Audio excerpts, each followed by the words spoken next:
The Bloody Podcassacre with Zac Walters and Kennedy Catherine.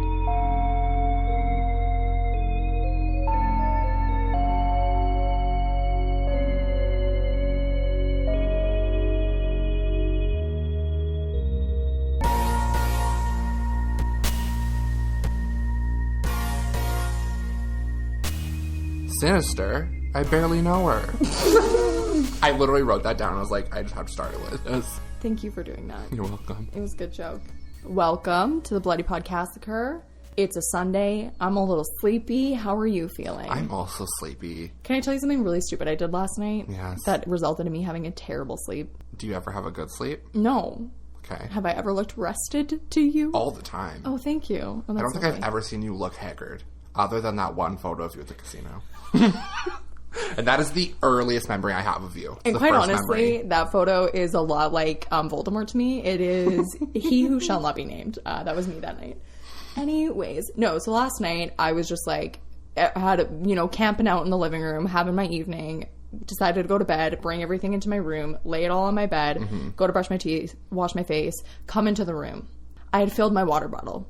Oh no. And I had not put the lid on properly, and my entire bed was just a damp. puddle. Oh. Not even damp, like soaking wet. And I had a choice to make right there. Go sleep on the couch or find a square inch to fit. And I found a square inch to fit directly like in the crevice between the bed and the wall. And I fell asleep, but I kept waking up with the wettest ass being like, did I pee myself? Because that seems unlikely, but who's to say? And like all night, just damp and moist. And you just wouldn't go sleep on the couch? No, why not? Why make my life easier? And then I got out of bed, and my roommate had no awareness of any of this, and I walk into the living room, and she's like, something about the way that I've been hearing you in your room for the last couple hours is very raccoon-like. Are you okay? No. I am not. I just watched a bunch of TV last night. Oh, what'd you watch? Generation. Right. Yeah, 5 episodes are out. And they're an hour long? They're 30 minutes, which is nice. That's nice. That's so So that's why I was able to breeze right through them. I sometimes find myself going real Southern. There's no reason for it. No. I would say that sometimes rural accents where we live can be sort of comparable to a Southern twang, though. Yeah, but it's not full. No. It's just Or what actually is. a little country bumpkin. Yeah. Okay. That's what we all are. At heart. I know that you've got some news to share. I do. Can you tell me about it? So they teased season 10 of American Horror Story this week. Did you see? I didn't. And oftentimes, like, American Horror Story is hard because people make so much fan edits. I know. That you'll see something and be like, oh my god. Like, there was this whole thing where Meryl Streep was going to be in season 10. That was not true at all. But Macaulay Culkin is. Oh. Apparently he's supposed to have a really good character. I really like Macaulay Culkin. Me too. That's cool. What else did they tease? So they teased the title. It's called Double Feature, season 10. And where's the... Ryan Murphy posted on Instagram. So it's 2 horrifying stories, one season, one by the sea and one by the sand. Some people were like, oh my gosh, it's going to be like sirens kind of monsters. Right. Or is it going to be just like a weird drowning thing? Yeah. I don't know. But it's filmed in Provincetown, Massachusetts. So that's where I think it's supposed to be based in. I find mythology when it comes to like mermaids and sirens and all that, I actually find it genuinely fascinating. So it would be cool to see someone actually do a take on that. Because they have versions of mermaids in Harry Potter and then also in one of the live action Peter Pan. Pirates of the Caribbean as well. Yeah. And for some reason, it like sticks with me as imagery that I love. So I'd love to see that explored. I saw on Disney Plus there's a show called Siren, I think. And it's supposed to be like a CW like teen show. But it looked dark. Yeah, because I'm not interested in seeing like, Ariel, like how are mermaids living under the sea? I'm interested in seeing like a more... like dark, like more like the lore and like roots of what a siren or a mermaid was. Yes, 100%. I always see there's that cover of that scary movie. I think it's just called, it's called The Lure. But this is the cover. Oh, it's a genre-defying horror musical mashup. A horror musical is not it for me. Follows a pair of carnivorous mermaid sisters drawn ashore to explore life on land in 1980s Poland. Yeah, no. Their tantalizing siren songs and otherworldly auras make their overnight sensations as nightclub singers in the half-glam, half-decrepit world. It's a viscerally sensual, dark feminist twist on The Little Mermaid. Did Ryan Murphy confirm any of the cast? Angelica Ross is supposed to be in it. I love her. Don't know who that is. She was in Pose. She was in the last season, or in 1984. Was that the last season? Didn't watch it either. I actually didn't mind it. It was kind of a fun horror trope show. I didn't not watch it because I don't want to see it. It's because American Horror Story is not accessible on streaming services. I know. It's very because annoying. It's very much just on FX. And I think Hulu in the States, and that's about it. It used to be on a streaming service weekly. There was a time where the first couple of seasons were on maybe Amazon Prime. And they were on Netflix for a long time, too. And now they're not. Because we went to watch Coven at Halloween and it wasn't there anymore. Shudder has a new anthology of 6 interconnected horror films titled Dead House Dark coming out at the end of April. But it's about a woman who gets her hands on a box from the dark web, and it has like a bunch of like weird, like scary truth and like things in it. And so I'm excited for that. Me too. Because like that's just like a small premise, and I'm like sold. Dark web stuff terrifies me. Terrifying. Also, I don't understand it at all. And I don't want to. Me neither. It's one of those things that I think is intentionally made to be super ambiguous. So my understanding of it is super limited. But anytime that I've ever heard or read anything about like the legitimacy of it, it's so scary. Did you ever watch Unfriended Dark Web? I think I did. It's like those Mac movies where they're like Zoom, like the Skype calls. Yep. I guess, we did probably talk about it on Host. We did, yeah. But the first one was more like paranormal. But the second one was all about the dark web and like people watching through the cameras. Terrifying. I have no doubt that my cameras, like, I'm one of those people who's like, I know that probably everything I'm doing, the data is being farmed, but I also just sort of accept on some level that that's the society and the world that we live in. Yeah. And everyone's in the same position, and I'm just kind of move about my life. And they're making a movie called American Boogie Woman. Okay. And it's based off of Eileen Wuornos. And this isn't like a scary movie necessarily because it's more real life, but it's more like her life leading up to her days as a serial killer. Which, if you don't know, Eileen Wuornos' life is absolutely heartbreaking and tragic. She is a really interesting figure to me because I find... Yeah, I mean, I'm a bit of a bleeding heart when it comes to true crime in general. Not criminals in that, like, I think it's excused. But when you look at the history of so many people like her, it's like, yeah, no shit. Yeah. No shit. I don't remember. I think I watched a documentary. You think you did? Yeah, but I can't. But she was in it. Oh, maybe. I don't remember what it was, but like Monster is a great movie, but they never don't. Seen it. It's really good, but they don't. And Charlize Theron does an incredible job. Did she win an Oscar for that? I think she did. But they don't really explore her childhood or anything. Lastly, we talked about this, I don't think on the podcast, but they are making a new Texas Chainsaw Massacre. And it is a direct sequel to the original. So, like, what happens after the first one. That's exciting. But the director, or like the producer, whichever, said that they're going to do only practical effects, sorry, not events. Oh, okay. So there's no visual effects. It's all going to be, everything is done on camera. In which I learned that in the 2013 Evil Dead remake, it's all practical effects. I did not know that. I know that I've seen it. I just can't, like, picture one thing from it. I went when I was, like, freshly 18. It was, like, the summer I turned 18. Yeah.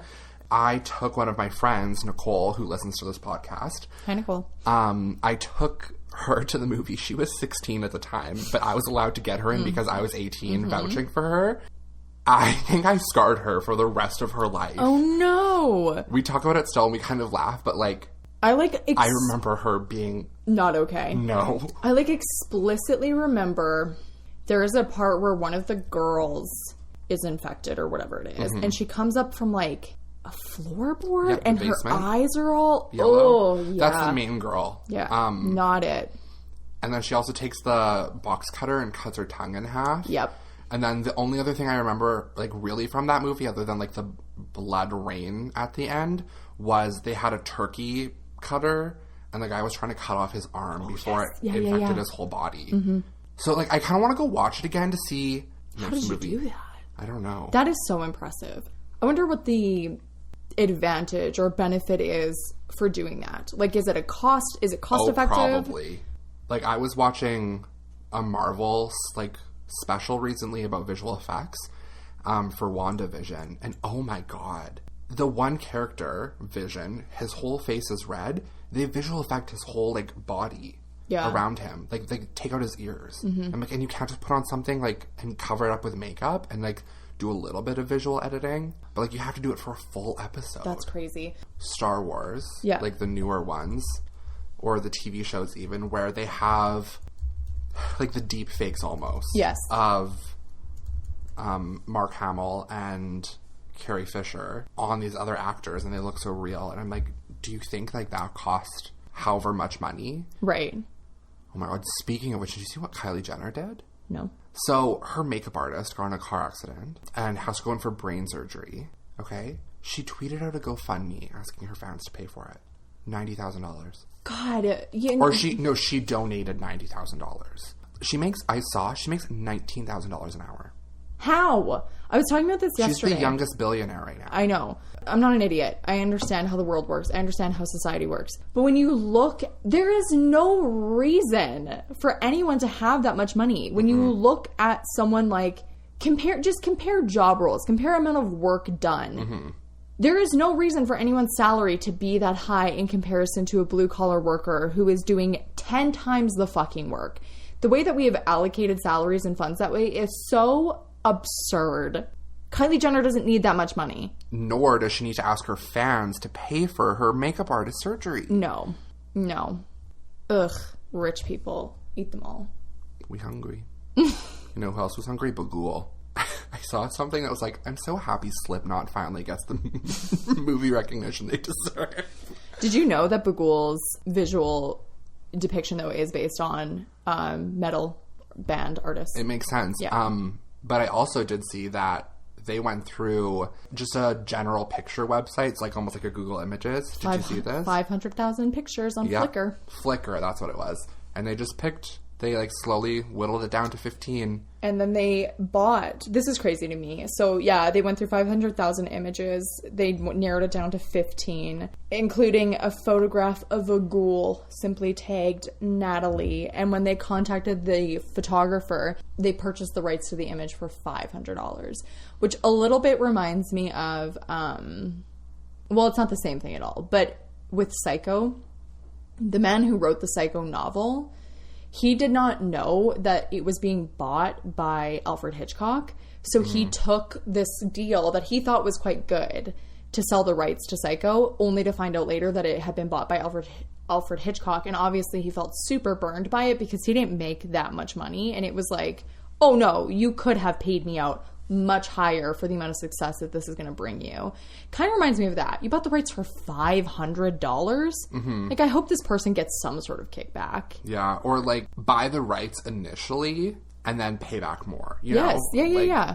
Because at the time, the thing had just been written. Who's to say if it's going to be successful or not? But it's also coming from like Blumhouse, so there's going to be some sort of, you know. I don't think that at the time that it was designed and written that it had been purchased by Blumhouse. Should we just go through the plot really quick before we get real into it? Yeah. Okay. True crime writer Ellison Oswalt moves into a home with his wife and 2 kids. The home had been the scene of an awful crime where a family had been murdered. Ellison intends to use their case as the basis for his new book and hopes his research will reveal the fate of the youngest member of the family, Stephanie, who disappeared following the murders. Ellison finds a box in the attic that contains a projector and several reels of Super 8 footage, each labeled as a home movie. The films depict the murder of different families in various ways, including hanging, drowning, throat cutting, and arson. Each murder is performed by the unseen camera operator. Ellison notes the appearance of a mysterious symbol and a strange figure in the films. One night, he investigates noises in the attic and discovers childlike drawings that depict the murders, with the strange figure called Mr. Boogie standing next to the victims. Ellison consults a local deputy and discovers that the murders in the Super 8 footage took place at different times and in different cities across the country. They also learn that a child from each family went missing following every murder. The deputy refers Ellison to a professor who specializes in the occult. The professor says the symbols on film refer to an ancient pagan deity named Bagul, who killed entire families to take one of their children to consume their soul. He suspects the murders are part of a cult initiation rite rather than the work of a single person stretching across decades. Ellison then hears the film projector running and finds the missing children seated in the attic watching one of the films. Bughuul appears on camera before physically appearing before him. He takes the camera, projector, and films outside and burns them, then moves the family back to their old home.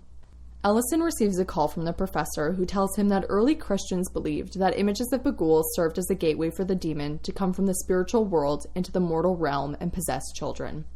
Ellison discovers the unharmed projector and films in his attic, along with a new film labeled Extended Cut Endings. He then discovers every murdered family had previously lived in the house where the last murder had taken place. Each new murder occurred shortly after the family moved from the crime scene. By moving, Ellison placed himself and his family in line to be the next victims. The new footage depicts the missing children coming on screen following each murder, revealing themselves to be the killers under Bughuul's influence. He becomes lightheaded and notices a green liquid at the bottom of his coffee mug, along with a note from his daughter that says, "Good night, Daddy," before losing consciousness. He wakes to find himself, his wife, and son bound and gagged on the floor. His daughter approaches them while filming with the camera. She proceeds to murder them with an axe and then uses their blood to paint pictures on the house walls. She views the film of her murders. The missing children stare at her through the film, but flee when Bughuul appears. He lifts her into his arms and teleports into the film. The box of films is seen sitting in the Oswald's family attic, now accompanied by her reel. The end. I remembered this movie as being so terrifying because it really did scare the shit out of me the first time I saw it, but in reality, it's pretty cheesy. It really, the thing is, like, it has, like, a really interesting premise. It does. But, like, it shows too much of its hand and, like, just slips into, like, the general cliche that is, like, every other children family scary movie. Where did you first watch this? Did you go see it in the theaters? I watched it for the first time probably at my parents' house in, like, when did this movie come out? 2012. Yeah, so I'm assuming around then. And then my roommate and I, neither one of us had seen it since because we watched it together back then. And we watched it together this time, expecting to be spooked. And let me tell you, when it starts, you are like, oh, yeah. No. You're like, this is exactly what I remember it being. Yes, and then it's not. No, it really... The only part that is truly, truly scary to me is those, like, the films that are depicted through the whole movie. Yeah. But also, I still find Bughuul terrifying because he's not... Until the very end when he, like... picks up the child and takes her into the film, you're like, okay, whatever, you're not actually that terrifying. But when he's just standing and he's just a blurry image and you don't fully see his, like, face, your imagination's running wild and you're trying to figure out, you know, who this is. Yeah. It's so scary to me. Like, I remember watching this movie through my fingers and being so unsettled afterwards. And this time around, rewatching it, there was a couple times that got me good in terms of jump scares. Yeah. There's a number of different ways that these families are killed on film, and we'll talk about those later. Mm-hmm. But there's one where it's a lawnmower. Yeah. And it is the sound more than anything that they're using in the background of the film that scared the absolute shit out of me. Me too. It's also that one, it, like, you don't really know what's happening, whereas the other ones, it kind of, like, sets it up. Yeah. You know? Yes. Where this one, it's just like, all of a sudden you're watching a lawnmower go across and you're like, and then it just, like, cuts, and it's, like, such a loud scare. Yeah. When I first watched this film, I told you this, but I don't think on the podcast, we watched it on, like, probably this laptop that I have here, propped up in my friend's cabin in the woods in her loft. Oh, no. Yeah, you did tell me about this. Jen and I were watching this movie. We were in the loft, and right in front of the loft is, like, an awning kind of, like, opening to, like, look over onto, like, the main floor. Right. But then the staircase is right there as well. So we're watching this movie, like, it's probably, like, 10 p.m. It's dark already here because it gets dark so fast. Yeah. And her sister walked up, and all we saw was her head over, like, this little ledge. And I think both of us, like, for sure were, like... My soul left my body. We were gone. Yeah. It was the end. R.I.P. The fact of it being, like, at her family's cabin... That wasn't, like, the scary part at all, because it was, like, I just rapped through that, it felt like. It's, like, a, like, heavily populated area. Yeah. So, I remember watching this movie being absolutely, like, terrified, and then I moved here to the city for school, and we watched it with, like, our new friend group. One of our friends tried to scare us, and I, like, pulled a knife. because I was so scared. You pulled a knife from where? The counter. Were you watching it in the kitchen? Like, what is we were in this? College Quarter. Were you over there? And so where it's like the living room is like here, and then the kitchen is like connected. So did you run and grab one, or what was I was the in setup? the island, and then they tried to like scare us or something. I don't remember. I just remember Sinister was the movie we were watching. I was terrified. Then the second one came out, and it was... Didn't watch it. Did not follows watch it. Deputy So-and-so. Oh, I really like that actor, too. He's in Me too. He's in the It movies. He plays the adult version of the young neurotic kid. Oh, yes. I was going to look him up because I was like, why are you so familiar? It's that. Could not place it. So speaking of Bagul and also just some of the things we've touched on. So this movie was developed. The writer, his inspiration came from a nightmare that he had after he saw the movie The Ring. And in his nightmare, he discovered a film in his attic that depicted the hanging of an entire family. And so then he kind of ran with that idea, and he conceptualized this new take on the boogeyman. And his idea was that the creature would be both terrifying and seductive to children, and that it would be basically a sinister Willy Wonka. And they had lengthy discussions deciding if it was going to be a demon or what it was going to be, like what realm it was going to exist in. And so they decided that Sinister Willy Wonka would probably be pretty silly. I was going to say, it's probably cheesy. Yeah, and that would kind of kill the potential for the film to become a series. So that's how they started looking for inspiration through these 500,000 images on Flickr. He really liked the one they found because he had started to base his idea of the makeup and the costumes on, like I said, performers in black metal. And so a lot of the background music for the murder sequences were taken from ambient tracks by bands within the Norwegian black metal scene. I went and listened to some of them after. Isn't because that I was interesting? trying to figure out if there was like a soundtrack. Yeah. And I was listening to it, but the soundtrack itself is not in relation to the film's like horror, like the film movies, if that makes sense. Yes. The killing parts. The killing. The killings. But then I did find like through Reddit that people posted like the full album, and it's just like like an hour long ambient, and a lot of people are like, this is so nice to listen to while staring at the stars, and I was like, what are you on? You cannot say shit about that. All you do is listen to the Midsommar soundtrack. Okay, but that one is more like, this one is like actually like pretty terrifying. It's scary. It's like there's sections of it where it's like, I don't know, frightening. Whereas like the only part of like, I really listened to the last song in Midsommar. It feels more like calm and uplifting. Right. And I like that one the most. Okay. Got it. But did I add the last song from Sinister to my scary movie playlist? Yes. Hit it up.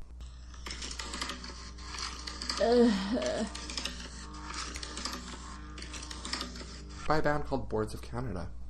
Oh, we love a reference. I wonder if they're actually from here. Probably not.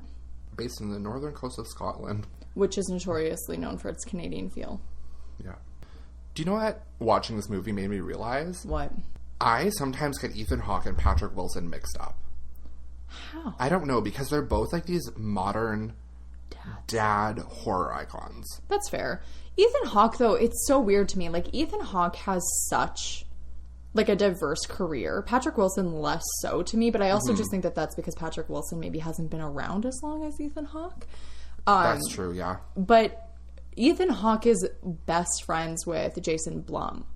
Interesting. I did not know that. Yeah, like he is the godfather to his children. So I'm pretty sure that's how Ethan Hawke is ending up in The Purge and Sinister. Yeah. I don't think it's really a product of his desires for his career. Have you ever seen the movie? I went on like a quick Google search to see what horror movies he was in. Like you said, there was this, The Purge. There was another one, something about vampires. But then there was one that was Predestination. Have you ever seen that movie? No. It is a wild ride. It starts as like a time traveling movie, and it becomes like something else. Okay. I think you should watch it. Okay. And Ethan Hawke's in it. Yes. And what's her name? She's a redhead. She's only in a few movies. And it was like kind of like her first movie. I wonder. But like, who is it? Tell me. Sarah Snook is her name. I have no idea who that is. I'll look. There was this little thing about Ethan Hawke. So, you know how there's the scene where he falls from the attic? Yes. And there's the hole. Yes. Yes. Okay. So, I thought this was hilarious. He was originally supposed to cut his arm, but he cuts his leg in the movie. And the reason that they had to change that last minute is because when he went in to get fitted for his wardrobe that morning, he decided that he loved the sweater that he was wearing. And he wanted it. So they had to figure out something else because he was like, you cannot cut this sweater. I need it. The cardigan? Yeah. He wore the cardigan through the whole movie. Sure did. It was Ethan Hawke featuring his cardigan. Yeah, it sure was. Wow. Co-star, this cardigan. Yes. Because and it sure glasses. wasn't the wife. No. God, I hate the wife supporting roles. Also, couldn't figure out her accent for the first 20 minutes of the movie. No, not at all. This is what I wrote down. Do you know who is an underrated character in this film? The wife, Tracy. Yes. I want her backstory. Me too. Why did she marry him? Yes. What is their whole love story? Yep. What is her dream? What is Tracy's dream? Yes. What did this English person see in this American? I want to know why she doesn't just get up and leave this manipulative human. There was this one scene that cracked me up. So Ellison is confirming with her. They have like a full 10-minute fight in their bedroom. I skipped through it this time. I fully was just like, I am bored of watching these white people. So he's confirming, Ellison, which is Ethan Hawke, is confirming with his wife that he did not lie to her, saying that they did not move 2 doors down from where the murder happened. Right, because no one else knows that he has purposefully moved them into this murder house. For the purpose of writing his next great true crime novel. He is having this conversation with her being like, I promise you, like, I'm not lying. I told you, like, we didn't move into this house. And then she's like, well, did it happen in this house? And he was like, no. It happened in the backyard. Right. And she literally just, like, loses her mind. And I just started laughing. So I was like, of course. Yeah. Typical man behavior of a man being like, there's a loophole here and I'm going to get it. He's like, no, you're fucking wrong. Don't be an idiot. No one was murdered in this house. It was in the backyard. It was 15 feet away, Tracy. It was in that tree that's broken. Yeah, they all hung from there. Yeah, so I found it interesting that the writer talked about how the dynamic of the marriage was taken from his life. And that those conversations were pretty much direct rips from his life. And I am so tired of this. Of men particularly going with this idea that they're tortured artists and that their work has to eat them from the inside out. Like, we get it. Boring. Like, did you ever watch 9? The musical 9? No. Fuck. Okay, well, you know what? That's the entire premise. It's like, we get it, Guido Contini. Relax.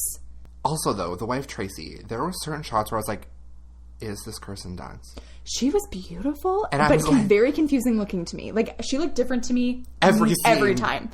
I was just like, who is this woman? Same. I had a couple moments where I was like, that's someone else. That's not the wife. I was like, that's Kirsten Dunst. And I just couldn't figure out if I was remembering her incorrectly or if she just had a face that from different angles looked different. And that's what it was, probably. Probably. Do you have any, like, scary scenes in this film or, like, favorite scary scenes? Well, I think it goes along with the murder tapes, and I know that you want to rate the murder tapes. So I think that we should just do that. One before we go into fully kind of diving into each tape individually. There's not a lot to them, but giving a description, there was 2 things that, like, did scare me. 1, I am never trusting a box again in my life. Why was that one of the scariest things in this whole movie? Was it a box? So that was taken from the writer's real life. The kid, his kid did not, like, backbend out of a box, but his kid has night terrors and apparently, like, will look him dead in the eyes while he's asleep and, like, scream bloody murder at him. And the thing that I found interesting is that there is no real need for that scene because this is not a product of this kid being possessed by the ghoul. It's like this kid is having night terrors. Yeah. And is pissed at his family that he's having to move again. But the 2 writers had a conversation in the commentary where basically the one writer was like, this is the one scene that I've never understood and, like, I don't think is necessary. And I agree with that. What purpose did it serve outside of just being kind of horrifying? If it was the daughter, it would make so much more sense. Right. But it was horrifying. It's literally this kid doing a back handspring. So... No, I mean, he's just like back bending out of a box. But what did I say? Back handspring? I think I said hamstring. Same thing. Yeah, it was just weird. And I also had the TV way too loud at that point. And I was like, my neighbors are probably so sick of every Sunday morning me listening to some woman, child, man screaming bloody murder at the top of their lungs through my apartment. Well, this morning I listened to You're So Vain at volume 60 6 times in a row. So Good. So the boxes, they just keep appearing. yeah. There's one that kills a scorpion. Yeah. Terrifying. There's one where the child slips out of it. There's one where the tapes just fall. Yeah. And then the last one that absolutely, I was like, I am done with boxes. There was the one where there's a snake underneath. And I fully forgot about that. I've obviously wiped it from my mind. And I was like, I'm going to skip through this scene. I know, even though it's 10 seconds long. I thought about you a lot during that. An interesting thing about the Super 8 films is that they actually were shot on a Super 8. Oh. And they must have been a lot of their budget.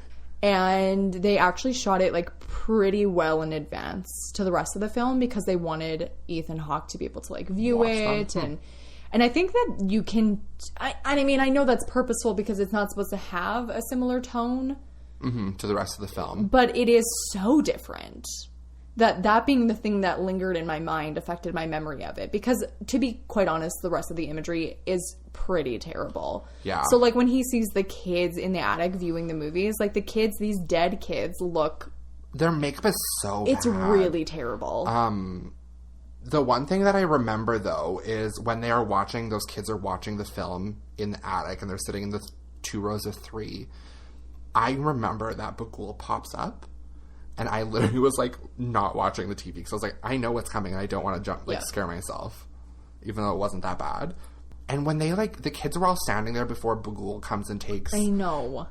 Like, they were all wearing such, like, bad clothing. And it just looked like they had, like... They put their face into, like, some dust. Mm-hmm. It just, like, it didn't... It made no sense as to why they were all of a sudden these marble dust figures. You know? They didn't have to go through... We're, like, supposed to be under the impression in some way, I think, that these murders that all of these murders took place, like, in a long time ago, but they didn't. Like, the house that they've just moved into, these murders just happened months earlier, and yet they're still on Super 8 looking 1970s as hell. Well, I mean, Super 8 will do that no matter what, but it's just, like, the actual, I get what you're meaning, like, in the actual film itself. Mm-hmm. But the concept of, like, Bagul, where did you get the film? Like, no one's making that anymore. But also, so the first one that they see is from... It's called Pool Party 66. What did Bagul do before 66? Was it just nice hand drawing? It's probably in a cave somewhere, painted. If he's, like, this ancient deity that they, like... Which, don't get me started on this professor of occult. It was so useless. It was a useless character ad. Mm-hmm. And then to have, like, this woman in the background. I do have to say, I do love Vincent D'Onofrio, though. I do love him. Couldn't tell you who that was. Vincent D'Onofrio? Yeah, no. Law & Order's Criminal Intent, baby. Well, anyways, I was not... The character itself, I was just like... No thanks, not Yeah. I don't know where I was going with that. You didn't like the pagan deity. You didn't like the professor. Oh, but why... Yeah, where is it that before 66, if he's this pagan deity, where it's like... Going back to beginning of time, let's say, what has he been doing? The same shit, just in a different way. He just didn't have a Super 8. Here's my thing. If he's developing over time, so say pre-60s, handwritten, hand drawings, sure. Yeah. Why he has like one of those old cameras where they all have to sit still for like 20 minutes. Why didn't you develop with the times here? Yeah. Why don't you have an iPhone? I don't know, but also, do you know what's crazy? Is that even though this movie's only 8 years old, that iPhone is so out of date. It really is. Like, the way that he was taking, like the pictures, I was like, what is this program he's using? And I was like, it's just, like... It's the original OS? Yeah. Yep. Oh my gosh. Wow. Wow. We've really come so far. Should we get into these old scary tapes? Let's do it. So, each tape, as we said, is a Super 8 tape. And they're very depictive of snuff films, honestly. They are. But in the film, we see 5 of them. And then the 6th one is made at the very end, which I'm not including that in our list because we don't actually see it. No. So I have a short description for each of them so that our listeners will know. And then I put them in chronological order of the year that they happen. So it goes from earliest to the latest. And then we can rank them in between there. So the first one is Pool Party 66. So it's the earliest tape. In this, the family is seen taped down to plastic lounge chairs, and then a figure pulls each one of them by a rope into their family pool until they drown, and then Bagul is seen in the water after the family drowns. Okay? Mm-hmm. Number 2. BBQ, 79. Great year. Yeah, fantastic year for barbecues. Fantastic year for patio sets. What can we say? In this tape, the family's tied up inside their own car, which is parked inside of their garage. The unseen figure lights the car on fire, and Bagul is seen in the picture, which is spotted for a moment by the side of the car. Mm-hmm. Number 3, lawn work 86. In this tape, a lawnmower is being pushed by an unseen person. It slowly begins to catch speed and is pushed up to a family tied on the ground, slowly running them over and killing them. Yeah. The shortest tape of them all. Mm-hmm. Number 4, Sleepy Time 98. This tape depicts the murders of the St. Louis family. St. Louis. Wow. Okay. This tape. The St. Louis. St. Louis. We all been there. We all love it. We should do a whole episode where we're Southern. Okay. No. Oh, yeah. Remember that whole game we played where we had to do accents? We killed it. Yeah, killed is the key word there. Mm-hmm. Butchered. What accent do you think you can do best? Probably a Southern one. I think Southern, I can do Jersey / Italian. British, pretty good. English, pretty good. When we start getting into the Scottish and the Irish. And I've watched videos how to do an Irish accent. I cannot. The hardest. And for no reason. For no reason. Stop no. it. Anyway, Sleepy Time 98. Mm-hmm. So this tape depicts the murders of the St. Louis family. The family is seen strapped down to their beds while an unseen person slits their throat with a knife. Yeah. The most recent one is Family Hanging Out 11, the year before this movie was released. So the events of this tape occurred in the house that the Oswald family moves into. The end portion of this movie serves as the opening for Sinister, which really catches you fucking off guard. Totally. You so earnestly were so upset. I know. I really catches you fucking off guard. It really just starts you off with terror. It just throws you into the deep end. And you know what? If Lady Gaga said, "I'm off the deep end, watch as I dive in." In the home movie, the 4 family members are tied to a tree branch with nooses, but their feet are off the ground. An unseen figure cuts another branch that was supporting the family, which pulls them upward, killing them. Mm-hmm. Bugul can be seen in the bushes in the background in the last frame. So those are the 5. They sound really, plain, saying them just, as descriptions, but watching them are gruesome. Gruesome. Because it's, some of them, the family's still, kind of awake in some of them. Yeah. Some of them, they're, sleepy time. They're sleep time. Barbecue 79, where they're in their car, and they're just kind of, taped down, watching the person go around. Yeah. Terrifying. I'm going to make a list really quick on my phone. Yes. And then, because I know I will forget, and then we'll compare. I'm going to go worst to That's what I have. I have least scary to scariest. Least scary to scariest? Yes. Okay, I'm good. Okay. What's your least scary? So at number 5, yeah, I have Sleepy Time 98. And at number 5, I have the car setting on fire. Interesting. Yeah. Okay. Number 4, I have Family Hanging Out 11. Number 4, I have Sleepy Time 98. Okay. Number 3, yeah, I have the good old Pool Party 66. Number 3, I have the good old Hanging Out. Okay. Number 2, yeah, I have Barbecue 79. That's the pool, right? No, that's the car fire. Oh, okay. Well, so number 4, I have the pool party. And then my last one? Lawnmower. Yeah. Interesting that you don't think that I think that the car one is scary. Didn't bother me. Interesting. I think it's because the music of that one really was throwing me through a loop. Yeah, there is just something about it that felt mundane because the family, I don't know. Yeah. I think maybe it's the idea that we've seen it all before. We've seen people set on fire. We've seen cars set on fire. We've seen people's throats being slit. The hanging is awful, but we're exposed to it so much in that movie that you kind of get used to it over time. Also, that one is probably the longest film. Yes. Because it really takes its time for the tree branch to be sawed off and then them lift up. The pool one just really, really gets me because it's so jarring. The way they're pulled in is very violent. And also, I'm terrified of water. Also, the fact that Bagul's underwater, I'm pardon, I don't think he's underwater. I think it's his reflection. I thought he was standing underwater. I don't think so. I have to look this up. Because he's operating the camera. No, he's not. The children are. Oh, yeah. Oh, yeah, because he's in the bushes for hanging around. Yeah. Or hanging out. Because it's not a reflection. This is the best one. That's the lightest. Because if it was his reflection, he would be upside down. Yeah. He's, like, literally standing underwater. Yeah. Oh, yeah. So, well, I know. You haven't seen any of the second one. No. But one that I remember is it's very similar to the hanging one. Oh, it's the same premise, like, with the films? Yes. Okay. I know that there's, like, a Christmas one. I probably can find, like... The Christmas one is the one that I was talking about, how there was one that was cut from the original script, and it was called Christmas Time. Oh, that's in the second one. Oh, I wonder if they just recycled the idea. You know what? They probably did. It would make sense. Why not throw it into a second movie? Yeah. But, so there is, this one, so it's called Fishing Trip. A family's hung upside down over a lake by an unseen figure named Ted. Okay.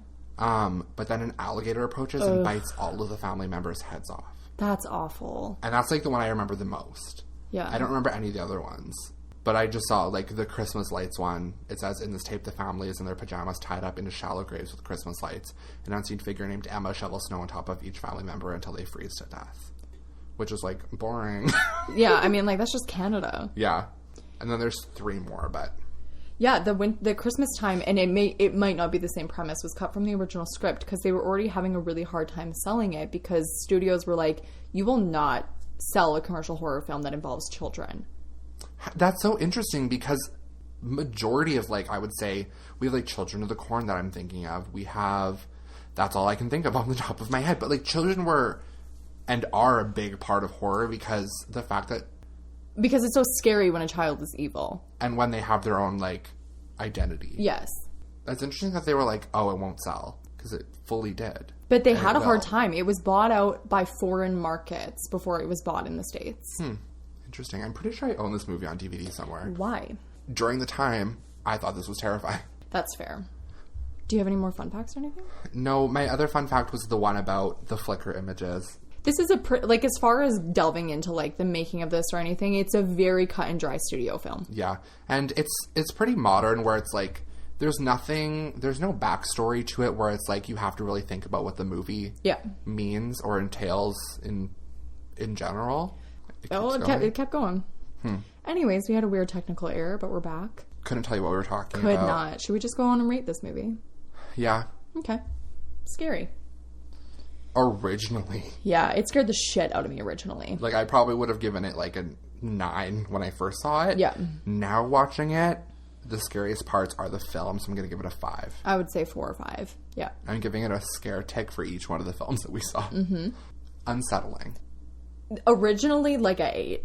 This time around, 3? Yeah, I would probably give it, like, a 3, 2. Yeah. Like, it just really doesn't...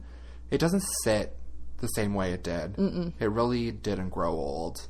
No, it's not aging super well. No, which is sad. But a lot of horror movies are going to have that. Mm-hmm. I want to rewatch I just had to put out to sneeze and then it stopped. I want to rewatch The Conjuring, and I just know on some level it's not going to be good. I still, in my mind, I'm like, I think The Conjuring holds up. Just the first one to me. I think the second one is very good. See, I know, people don't like it. I don't know. No, a lot of people do like it from what I was seeing online. Okay. Because they were kind of comparing, like, The Conjuring and The Conjuring 2 with Sinister and Sinister 2. Yeah.